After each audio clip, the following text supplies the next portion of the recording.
경제라이브 시간입니다. 보통 설 연휴 이후 부동산 시장이 움직인다고들 합니다.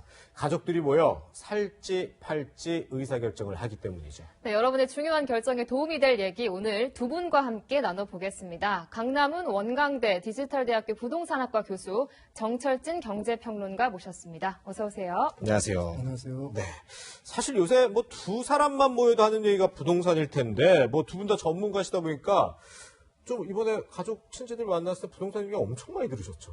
네, 많이 들었습니다. 네. 저희 학생들도 관심 있어 많이 듣고 있습니다. 네. 어떻게 평론가님도 뭐 어떤 질문을 많이 받으셨어요? 많이 듣기는 했는데 상대적으로 작년 추석 때보다 좀 덜했던 것 같아요. 아, 그래요? 그게 이제 시장 분위기를 그대로 반영하지 않나. 네. 12, 16, 작년 12, 16 대책 이후에 어쨌든 지금 시장이 얼어붙어 있거든요. 네. 거래량도 폭감을 했고 그런 것 때문에 일단은 좀 대화의 그 빈도수도 작년 추석 명절 때보다는 좀 확연히 줄어든 것도 사실인 것 같아요. 그렇군요. 네. 어쨌든 이런 수많은 궁금증에 대한 해답 하나씩 짚어보겠습니다. 첫 번째 궁금증입니다.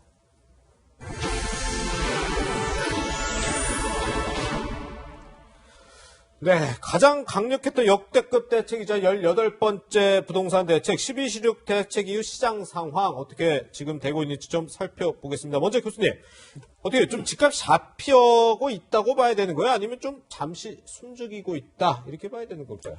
일단 집값이 잡혔다, 또 잡혀가고 있다라고 보기에는 아직 시간이 좀 이르고요. 아, 그렇군요. 그러니까 부동산 시장에서 한 6주의 법칙 이런 것들이 있거든요. 네. 어떤 대책이 발표되면 그 대책의 이제 좀 영향력을 파악할 수 있는 게 한 6주 정도. 그리고 네. 이제 요번에는 설 연휴가 끼어 있잖아요. 그렇죠. 그래서 설이 좀 지나고 나야지 될 것 같고, 제 생각에는 잡히기보다는 일단 관망하고 있다라고 보는 것이 타당하지 않을까 하는 생각이 듭니다. 네. 네, 평론가님 그런데 뭐 이 네. 규제를 피해간 곳들 같은 경우에는 뭐 눈에 띄는 상승세를 보이고 있거든요. 이게 우려했던 풍선 효과가 나타나는 것 아니냐 이런 우려도 나오고 있다고요. 그렇습니다. 우려의 초입 부분이라고 해도 일단은 과언은 아닐 것 같은데요. 앞서 잠깐 얘기가 나왔지만 15억 이상의 고가 아파트는 거래도 확연하게 줄었고요. 고가 아파트 경우엔 매물의 호가 같은 경우에도 3억에서 5억 정도 떨어진 물량도 나와 있는 것은 사실입니다. 그리고 네. 강남 4구 같은 경우에는 거의 30주 연속 올라가다가 어쨌든 주간 상승률 미미하기는 하지만 하락 전환을 했고요. 마이너스 0.01 정도긴 하지만 일단 상승 멈춘 상황인데 문제는 이제 어쨌든 우리가 그 15억 이상의 고가 대출 금지했을 때 우리가 9억 원 이하라든가 네. 그때 오히려 이쪽에서 거래가 터진다든가 가격이 오른다는 풍선 효과를 좀 걱정을 했었는데 네. 그런 부분이 조금 경기 지역이라든가 지방 쪽에서도 핵심 지역, 네. 대전의 특히 코어 지역이라든가 이런 데에서는 좀 나오고 있는 양상이 나타나고 있거든요. 네. 그래서 이 부분도 역시 당국이 계속 주목하고 있다라고 얘기는 했었는데 네. 이런 부분이 만에 하나 적어도 한 달 이상 또 지속되게 된다면 네. 여기에 대해서도 정부가 또 한번 신경을 써야 되지 않을까 이렇게 보고 있습니다. 네.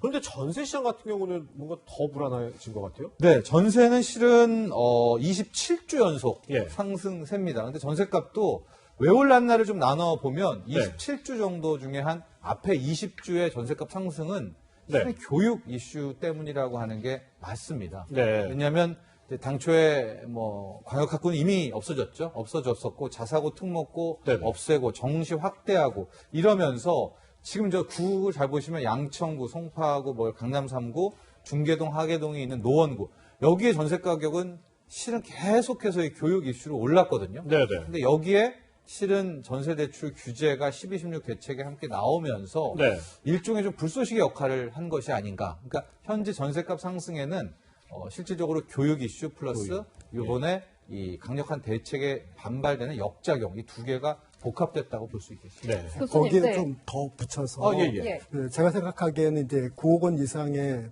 그 전세 대금을 대출을 하지 않게 됐잖아요. 지난 20일부터. 그렇죠. 예. 그래서 이 전세 수요가 결국은 매수 수요의 전환이 아니겠느냐 하는 우려를 좀 하고 있거든요. 네. 결국 그래서 대출이 규제됨으로 인해서 매수 시장이 위축될 가능성이 매우 높고 거기에 따라서 일정 부분 포기하신 분들이 전세 시장으로 그래서 교육의 영향과 그리고 전세 수요의 증가가 결국은 그 전세 시장을 불안하게 만드는 요인이다 이렇게 보여집니다. 네. 네. 이어서 두 번째 궁금증으로 넘어가 보겠습니다.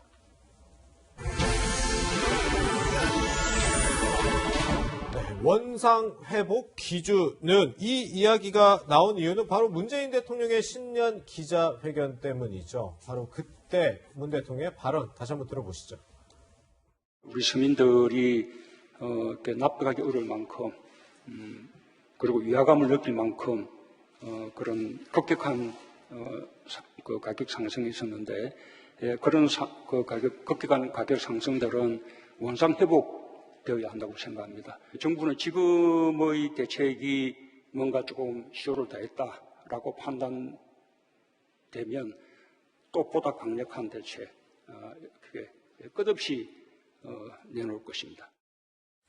네, 이 부분에 대해서 두 분 다 한 번씩 여쭤봐야 될 것 같은데 교수님 먼저 사실 좀 문 대통령의 발언에서 이 원상 회복 기준을 두고도 상당히 의견 분분한 것 같고 또 원상 회복이 과연 가능할까 이런 의구심도 많이 들거든요. 교수님 의견은 어떠십니까? 저도 같은 의견인데요. 네. 이제 부동산 시장은 일반 경제와 같이 사이클을 그리면서 네. 호황기가 있으면 불황기가 있고 하는 거잖아요. 네. 그래서 원상 회복한다고 한다는 것은 기본적으로 기준 시점이 있어야 되는 거잖아요. 그렇죠. 예. 네, 이 기준 시점에 대해서 말씀을 안 하셨기 때문에 예. 제가 생각하기에는 문재인 대통령이 취임했을 때 그 시점으로 하기에는 지금 상당 부분 가격이 너무 많이 올라서 그렇죠. 다시 안정하기가 매우 어렵고 네네. 그렇다면 다음으로 생각해 볼 수 있는 게 2018년에 이제 9.13 대책이 굉장히 강력했잖아요. 네네. 그래서 9월 13일 때의 대책으로 그 수준으로 좀 돌리자라고 네. 하는 것 정도로 좀 이해하고 있는데 네. 근본적으로 원상 회복이라고 하는 것은 부동산 시장에서는 적합한 용어가 아니다 이렇게 생각이 듭니다. 네, 우리 평론가님 생각은 어떠십니까? 그렇습니다. 이제 당초에 이제 문재인 대통령이 원상 회복이라는 말을 하기 전에 네. 이제 부동산 잡겠다, 집값 잡겠다라는 이야기를 계속했을 때 네. 어디까지 잡겠냐라는 이제 의문들이 굉장히 많았었습니다. 그러니까 두 당시에. 분 다 지금 다 예. 궁금해하니까. 그러다가 예. 문재인 대통령이 이제 원상 회복이라는 얘기를 했고요. 그것이 아마 원상 회복을 우리가 그대로 이제 생각을 한다면 네. 문재인 정부 출범 당시의 가격대. 네. 그런데 서울로만 따져보면 이후에 30%가 넘게 올랐으니까 네. 서울 집값은 평균 30%가 넘게 하락해야 되는 것이고 네. 강남은 뭐 한 70% 이상 평균적으로 올랐으니까 70%가 무려 이제 급락을 해야지 원상 회복이 된다는 말이죠. 그렇기 때문에 아직까지도 그 원상 회복이 그렇다면 정말 그 가격일까? 네네. 라는 거에 대해서는 좀 더 아직도 이제 설왕설래가 있는데 예, 예. 직전 고점을 한번 찾아보면 어떨까라는 생각이 좀 듭니다. 직전 예, 여기서 직전 고점이라 하면 네. 노무현 정부 당시에 올랐던 아, 예. 가격대를 보겠습니다. 그러니까 강남 쪽에 뭐 많이 재건축 아파트, A 아파트 같은 경우에 네. 노무현 정부 때 30평형 작은 평수대가 14억 5천, 15억까지 갔었고요. 네네. 이게 글로벌 세계 금융위기 이후 터지고 급락을 해서 7억 3천만 원 정도까지도 빠지게 됩니다.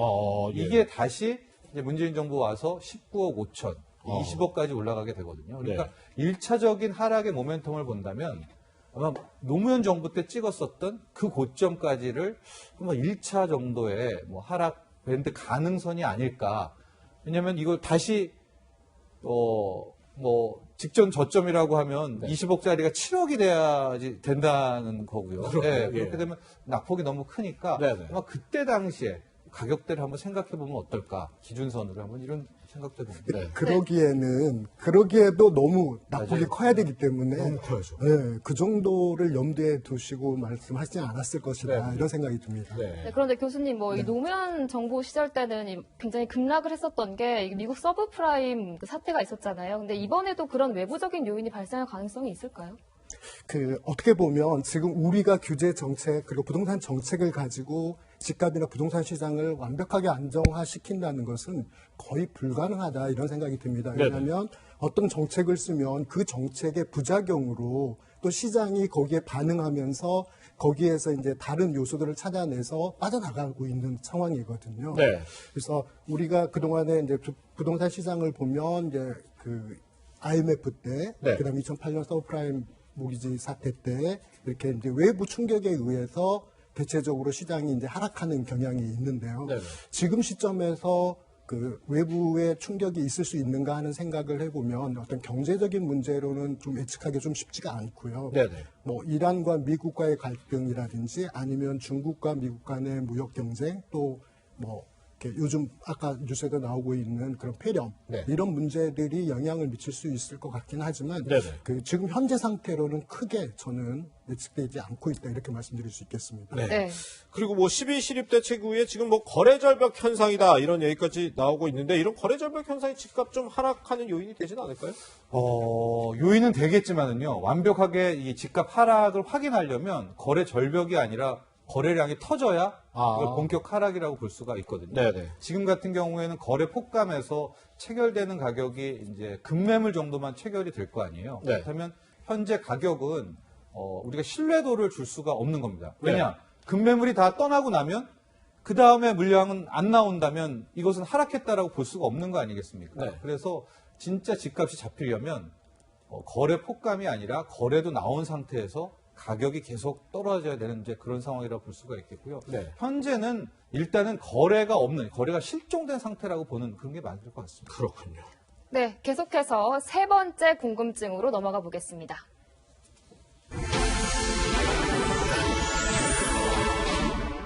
네, 19번째 대책이 나올까?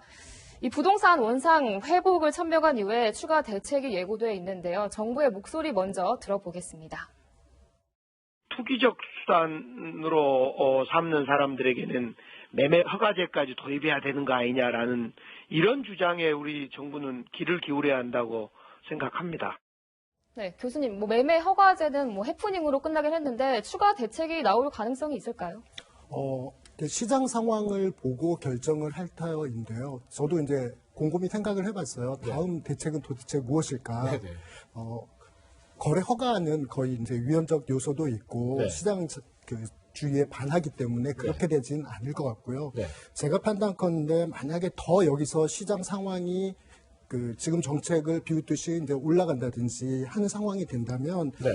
일단 지금 9억과 15억 두 단계로 나눠서 대출을 규제하고 있는데 이 부분을 좀 더 세분화할 가능성은 좀 남아 있고 예. 또 하나는 이제 이것과 연계해서 LTV나 DTI를 좀 더 조정을 할 수도 있겠다는 생각을 합니다. 근데 네네. 지금까지 우리나라가 계속 부동산 정책을 썼을 때 호황일 때는 대출을 규제하고 네네. 불황일 때는 이제 대출을 늘려주는 방식을 사용했거든요. 네. 그러니까 지금 대출을 완전히 규제한다면 집값은 잡을 수 있습니다. 네. 그러나 우리나라 경제가 문제가 될 수밖에 없잖아요. 그렇군요. 예. 그래서 LTVI나 DTI 규제는 상당히 신중하게 생각해야 된다는 것 하나하고 네. 또 하나는 이제 공급적인 측면에서 대규모로 공급하기는 매우 어려운 상황입니다. 네네. 그래서 소규모로 이제 가로주택을 좀 공급한다든지 아니면 뭐 중공업지대를 개발한다든지 하는 약간 중소형의 공급은 가능할 수 있지 않을까 하는 생각합니다.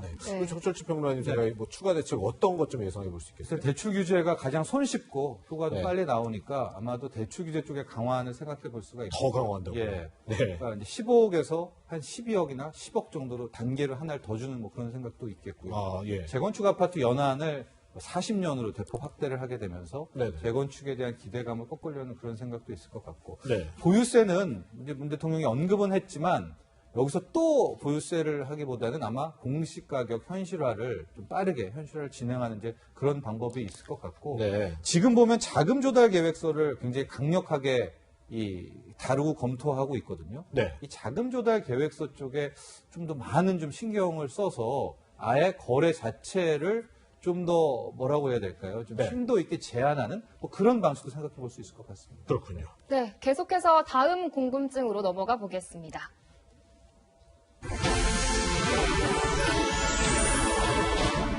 내 집 마련 적기는 교수님, 내 집 마련 적기 언제로 보시는지요? 저는 이제 일단 6월 달까지가 좀 문제가 될 거거든요. 여러 가지 이제 정책들의 이러한 영향으로 인해서 급하신 분들이 이제 매물로 나올 가능성이 상당 부분 있거든요. 네네. 근데 저는 이제 그거는 급매물에 이제 한정돼 있다라고 보기 때문에 아, 예. 실제로는 저는 한 하반기, 그러니까 올해 하반기 정도까지 가야지 이제 주택 가격이 이 정책이 이제 먹힌다면 좀 하락하면서 안정세로 돌아설 것이다 이렇게 보여져서 네네. 저는 그 하반기 정도로 생각하고 있습니다. 네. 우리 교수님은 뭐 6월까지는 뭐 급한 사람만 내놓을 거라고 이렇게 전망해 주셨는데 우리 평론가님 네, 어떻게 저도 생각하세요? 4.15 총선 이후부터 6월 말까지가 일단은 시장을 좀 앞으로 향후 향배를 바라볼 수 있는 바로미터의 구간이다 이렇게 볼 수가 있는데요. 네네. 이게 왜 그러냐면 이제 12, 16 대책이 나왔었을 때 이 정부가 당근을 하나는 줬습니다. 즉 네. 다주택자 같은 경우에 6개월 내에 10년 이상 보유한 부채가 8 경우에 네. 양도세 중과를 안 하겠다. 네. 즉 양도세만 매기겠다라는 건데요. 지금 화면에 시뮬레이션이 나와 있는데 예. 다주택자, 3주택자 이상입니다. 네. 10년 이상 보유하고 있는 아파트를 6월 말 이전에 팔 경우에는 기존의 양도세의 42%를 적용받아요. 그러니까 20% 중과를 받지 않거든요. 그렇다면은 산출세액이 8억이고 네. 이제 6월 말 이후, 그러니까 7월 이후에 팔 경우에 17억이기 때문에 네네. 분명히 이제 지금 막 이렇게 할까 저렇게 할까 생각하는 다주택자 분들의 있을 거란 말이죠. 네네. 근데 지금은 안 내놓고 아마 총선의 결과를 분명히 좀 확인하고 싶어 할 겁니다. 아, 예. 4.15 총선 이후에 과연 판세가 어떻게 되느냐에 따라서 6월 말 사이부터 저 세금에 대한 부담을 좀 덜하려는 물량들이 나오게 될 텐데 네네. 그때가 왜 바로미터냐? 그 물량이 나오되 과연 호가를 얼마나 낮출까? 예, 예. 이제 그리고 그 호가가 낮춘 것들을 시장에서 받아줄까? 이것이 앞으로의 이번에 큰 향방 12, 16 대책이 성공했냐 실패했냐 결정하는 거에 한 큰 기준점이 될 것 같아요. 네, 교수님. 사실 우리나라는 부동산은 불패다 이런 인식이 있잖아요. 그러니까 네. 저는 6월이 된다고 해서 정말 다주택자들이 집을 내놓을까? 이것도 좀 궁금하거든요. 어떻게 보세요? 지금 말씀하신 것처럼 네. 이제 이런 세제의 규제라든지 이런 것을 피하기 위해서 일정 부분은 나올 가능성이 매우 높다고 보여집니다. 네. 그런데 그동안 우리가 부동산 시장에서 학습한 효과들이 있잖아요. 네. 그리고 금리가 매우 낮기 때문에 조금 가계에 어려움이 있더라도 좀 버틸 가능성이 상당히 높다라고 봐서 네. 그러니까 6월까지 많은 물량이 나오리라고 보지 않고 예. 이제 특별한 어떤 공제를 받기 위한 세제 혜택을 받기 위한 이런 물량들은 나올 것이다. 그래서 제가 아까 말씀드린 것처럼 연말, 그러니까 올해 말쯤 돼야지 시장의 영향을 명확하게 알 수 있지 않을까 하는 생각을 합니다. 네. 근데 뭐 많은 분들이 가장 궁금한 건 이걸 것 같아요. 두 분께 좀 간단히 좀 얘기를 해주면 좋겠는데 내 집 마련 꿈꾸는 사람 참 많을 텐데 내 집 마련 좀 팁 좀 설명해 주시죠. 현재 청약밖에는 없죠. 가장 좋은 그런가요? 팁이, 예, 청약 네. 같은 경우인데 왜냐하면 분양가 상한제가 이제 그 4월 말 이후부터는 실시가 되고 네네. 그렇게 될 경우에는 확연히 현재 시세보다는 낮은 가격에 분양을 받을 수가 있을 텐데 문제는 우리 송혜거처럼 이렇게 좀 청약 가점이 낮은 네, 많이 30대들, 친구들의 걔는 또 이게 맞지 않는 예. 45세 이상에게 또 해당되는 말이기 때문에 네. 참 이게 누구에게나 다 통하는 뭐 적기라든가 왕도는 없다. 자기에 맞는 맞춤형 방법을 찾아야 될 것 같습니다. 네, 청약을 노려라 이렇게 얘기해주는데 말씀하신 것처럼 저처럼 이렇게 청약이 쉽지 않은 사람들도 있어요. 그럼 어떻게 해야 됩니까? 저는 좀 이제 나누어서 생각해 보는데요. 네. 이제 수도권과 이제 지방, 네. 지방인 경우에는 그 여력이 되는 범위 안에서 구입하는 것도 괜찮은 방법이라고 생각합니다. 네네. 더더욱이나 이제 수도권 같은 경우에는 사실은 가격이 너무 높기 때문에 새로운 시장에 진입할 수가 없는 상황이잖아요. 그래서 청약밖엔 사실은 방법이 없는 건 마찬가지입니다. 네. 다만 이제 1가구 1주택이라면 네네. 결국 부동산 시장이 경제에 따라서 흐름대로 흘러갈 것이기 때문에 네. 구입하는 것도 괜찮은 방법이라고 생각하고요. 예. 특별한 팁을 드릴 수가 없습니다. 지금 시장의 상황이. 네네.